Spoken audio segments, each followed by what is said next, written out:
시청자 여러분 안녕하십니까? 건강한 생활 습관을 지켜드리는 쿠키 건강 뉴스 시작하겠습니다. 갑상선암 진료 환자가 40대부터 급증하고 여성 환자의 수가 남성에 비해 5배 많은 것으로 집계됐습니다. 국민건강보험공단은 지난 2013년부터 5년간 갑상선암 환자를 분석한 결과 2017년 진료 인원이 34만 1,100여 명으로 5년 새 21.7% 늘었다고 전했습니다. 증가세는 특히 40대 이후부터 두드러졌는데요. 연령대별 증감률은 30대가 0.1%, 20대는 5.4%에 그친 반면 40대의 경우 11.3%, 50대는 17.2%, 60대 53.1%, 70대 이상에서 56.5%를 기록했습니다. 전체 환자 가운데 40대 이상이 85.9%를 차지했으며 성별로는 2017년 기준 여성 환자가 28만 1,000여 명으로 남성 환자 6만 100여 명보다 4.7배 많았습니다. 흡연과 당뇨병이 중장년 여성의 근육량 감소를 촉진시키는 위험 요인으로 확인됐습니다.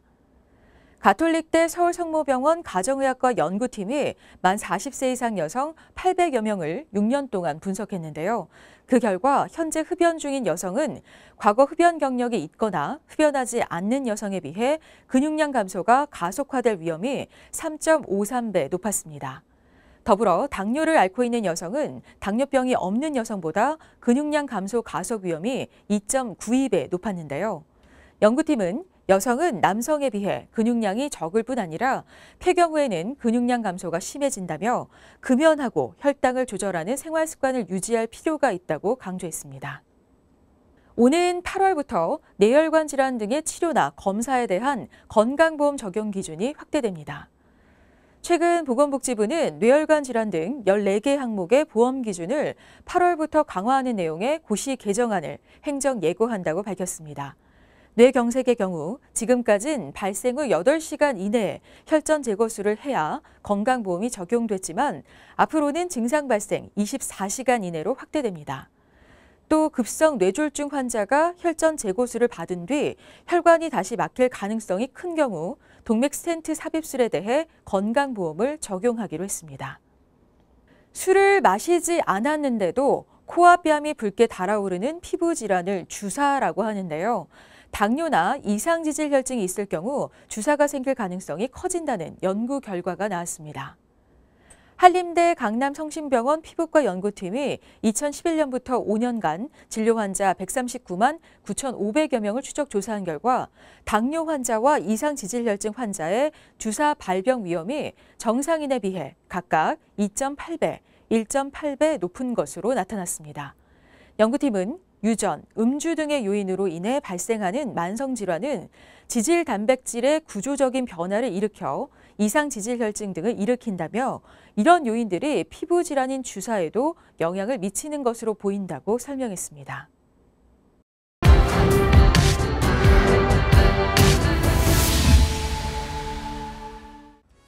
어깨 관절 부위엔 극상근, 극하근, 또 견갑하근, 소원근 이렇게 4개의 힘줄이 있습니다. 이 힘줄들이 관절을 끌어당겨줘야 이 팔을 들거나 내리고 또 돌리는 동작이 가능합니다. 그런데 힘줄도 오래 쓰면, 즉 나이가 들면 탄력을 잃고 약해지고 느슨해집니다. 또 끊어질 수도 있습니다. 힘줄이 끊어져 통증을 유발시키고 어깨 활동 범위를 제한하는 질환, 오늘 이 시간에 회전근개 파열에 대해 알아봅니다.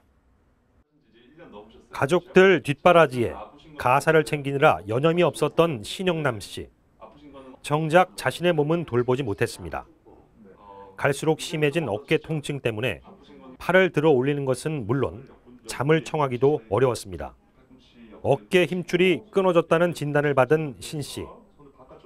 결국 힘줄을 다시 잇는 봉합술을 받고 나서야 안정을 되찾을 수 있었습니다. 수술 전에는 엄청 아팠어요. 이렇게 뭐 높은 데 있는 거를 올릴 수도 없고 너무 그냥 막 잠도 못 잘 정도로 밤을 새우고 이렇게 맨날 진짜 눈물을 많이 흘렸어요. 아파서 했는데 지금은 너무 좋아요.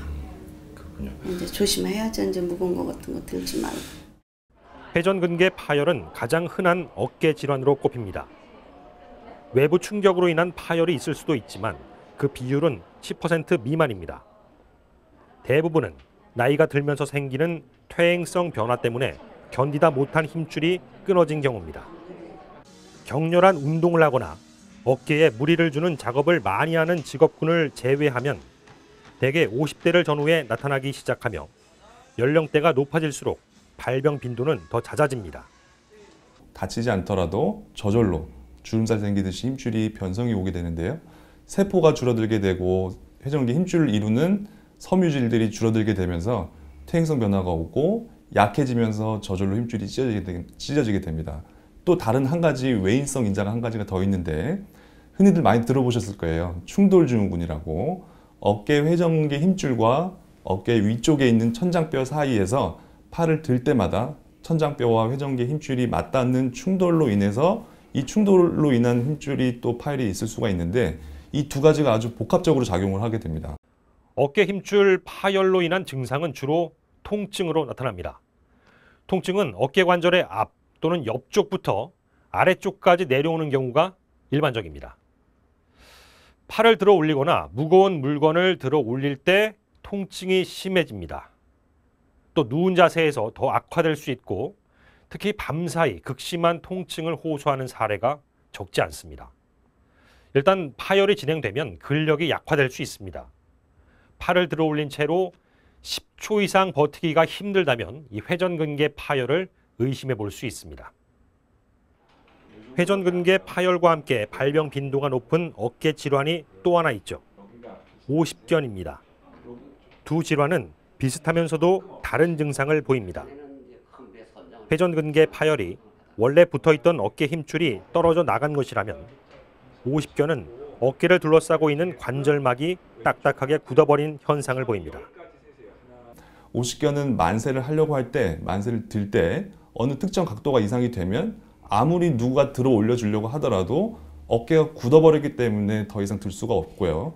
회전근개 힘줄 파열은 팔을 들 때 아프긴 하지만 거의 정상 범위에 가깝게 팔을 들 수 있다는 점이 두 가지의 가장 큰 차이점입니다.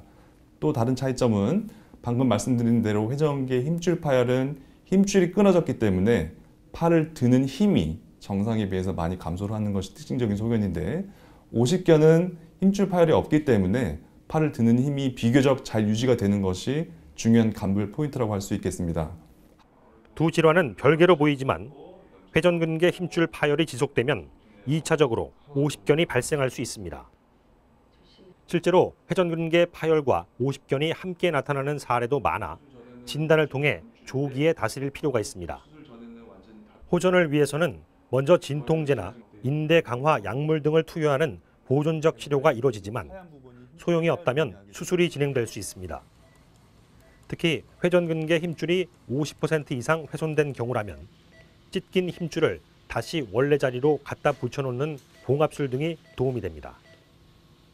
방치하면 파열 부위는 더 커지고 수술 후 다시 끊어지는 재파열 비율도 덩달아 뜁니다. 일반적으로 확인하는 환자들에 비해서 상당히 아주 큰 파열 크기라고 보시면 되겠고 파열 사이즈가 약 4cm 정도 되기 때문에 대파열에 해당한다고 할 수 있겠습니다. 그래서 수술은 이 힘줄을 원래 붙어 있어야 될 요 상완골 골두의 대결절 부위에 끌어당겨서 꼬매게 되고 힘줄을 다시 여기에 붙이기 위해서는 대결절 부위에 나사못을 실이 달려있는 나사못을 한 3개 정도 이 환자분은 3개를 사용하였는데요. 나사못을 3개를 삽입을 하고 나사못에 달려있는 실을 이용해서 끌어당겨서 원래 자리에다가 갖다 붙여놓게 됩니다. 왼쪽이 수술 전의 사진이고 오른쪽이 수술 후의 사진이 되겠고 수술 전에 이렇게 비어있던 이 공간이 수술을 하고 나서 보시면 빈 공간 없이 힘줄이 원래 자리에 잘 끌어당겨져 있는 것을 확인할 수가 있겠습니다. 이처럼 봉합술을 하면 통증이 해소되고 어깨 관절 기능도 크게 좋아질 수 있습니다. 다만 가능하다면 파열이 적을 때 치료하면 그 효과를 더 오랫동안 유지할 수 있습니다. 봉합술을 했더라도 시간이 지나면 힘줄은 다시 끊어질 수 있는데요. 1cm 미만의 파열일 때 재파열이 일어날 확률은 5%라고 합니다. 하지만 이 파열 부분이 3cm 이상이면 재파열 확률은 35%까지 커집니다. 전문의들은 어깨 힘줄이 끊어지는 퇴행성 변화를 막긴 어렵지만 그 변화를 가속화하고 악화시킬 수 있는 인자들이 무엇인지 확인하고 피해야 한다고 조언합니다. 쉽게 말해 어깨에 힘이 들어가고 무리가 되는 동작을 반복적으로 하지 말자는 얘기입니다. 한쪽 어깨가 안 좋다면 될 수 있으면 다른 쪽 어깨를 활용하고 부득이하게 같은 일을 반복해야 한다면 30분에 한 번꼴로 잠시 휴식을 갖고 스트레칭을 하는 것이죠. 우리 생활에서 어깨에 부담이 덜 되는 자세를 찾아야 한다는 겁니다. 평소와 달리 어깨 상태가 안 좋다고 느껴진다면 무심코 지나치지 말고 검진이라든지 진료를 받아보는 것도 중요하다고 전문의들은 덧붙였습니다.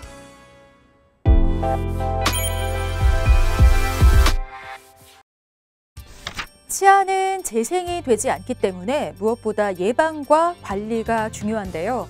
하지만 20대 젊은 층은 치아 관리의 중요성을 느끼지 못하거나 아직 건강하다는 이유로 소홀한 경우가 많습니다. 100세까지 씹고 뜯고 맛보는 즐거움을 유지하기 위해서는 치아 건강에 신경 써야 하는데요. 오늘은 치아 건강을 오래 유지하기 위한 방법을 알아보겠습니다. 이 치주 질환을 예방하기 위해서는 잘 씹는 게 중요한데요. 기본적으로 질기고 딱딱한 음식을 무리하게 힘을 주어 씹어 먹지 않는 게 좋습니다. 잇몸은 음식을 씹을 때 치아가 받는 충격을 줄여주는 역할을 하는데요. 하지만 나이가 들수록 노화로 인해 잇몸이 약해지고 치아가 받는 충격이 점점 강해지게 됩니다. 이로 인해 치아에 균열이 생기거나 깨질 수도 있는 만큼 단단한 음식을 강하게 씹는 습관은 교정하는 게 좋습니다. 또 원활한 침 분비는 음식을 잘 씹을 수 있게 도와주는데요. 침이 제대로 분비되지 않아 입속이 건조하다면 음식을 섭취하기 힘들 뿐만 아니라 치주 질환이나 치은염의 원인이 될 수 있습니다. 이때 음식을 30번 이상 씹는 게 침샘 자극에 도움이 되는데요. 오래 씹는 건 영양소 흡수와 소화력 증진에도 좋기 때문에 식사 시간에 여유를 가지고 습관을 하는 게 좋습니다. 또한 침샘 부위 근육을 자극해주면 침 분비가 원활해져 음식을 씹는 데 도움이 되는데요. 대표적인 침샘인 귀밑샘, 혀밑샘, 턱밑샘을 자극하는 마사지 방법이 있습니다. 우선 귀밑샘은 귓불 뒤쪽에 턱선이 끝나는 움푹 들어간 부위를 눌러주면 자극이 되고요. 혀밑샘과 턱밑샘은 혀로 윗니 아랫니를 닦듯이 오른쪽으로 10번, 왼쪽으로 10번 돌려주면 마사지가 됩니다. 100세 인생, 구강 건강을 지키기 위해 실천해야 하는 3가지 팁을 좀 드리겠습니다. 먼저 올바른 양치질 습관화하기. 이 양치질은 올바른 방법으로 하는 게 무엇보다 중요한데요. 칫솔질은 음식물을 섭취한 직후에 3분 이상 충분히 수직 방향으로 쓸어 내리듯 해야 합니다. 치아 겉면뿐만 아니라 음식물이 달라붙기 쉬운 안쪽과 입 천장, 혀도 깨끗이 닦아주는 게 좋은데요. 치아 사이 음식물이 깨끗이 제거되지 않았을 때는 치간 칫솔이나 치실을 이용하는 것도 방법입니다. 두 번째, 자연식품 섭취하기. 구강 건강은 음식물 섭취에서 시작됩니다. 특히 정제된 탄수화물이나 당분이 많이 함유된 가공식품, 탄산음료 등은 입속 자정작용을 방해해 충치 위험성을 높이는데요. 반면 채소, 과일 등의 자연식품과 섬유질이 많이 포함된 음식은 충분한 저작 활동을 통해 치아 표면을 청결히 할 수 있도록 도와주고 남아있는 음식 찌꺼기로 인해 충치가 생기는 걸 막아줍니다. 세 번째, 정기적인 구강검진. 치아나 잇몸은 문제가 생겨도 초기에는 뚜렷한 증상이 나타나지 않는데요. 따라서 구강 건강을 지키기 위해서는 정기검진을 통해 치아와 잇몸 상태를 미리 확인하고 적절한 치료를 받아야 합니다.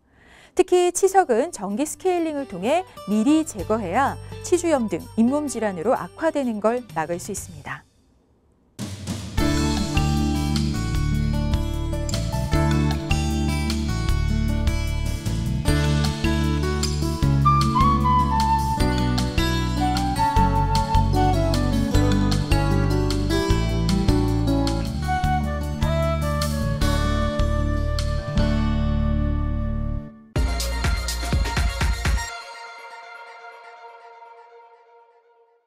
본격적인 여름에 들어서면서 눈 건강에 적신호가 켜졌습니다.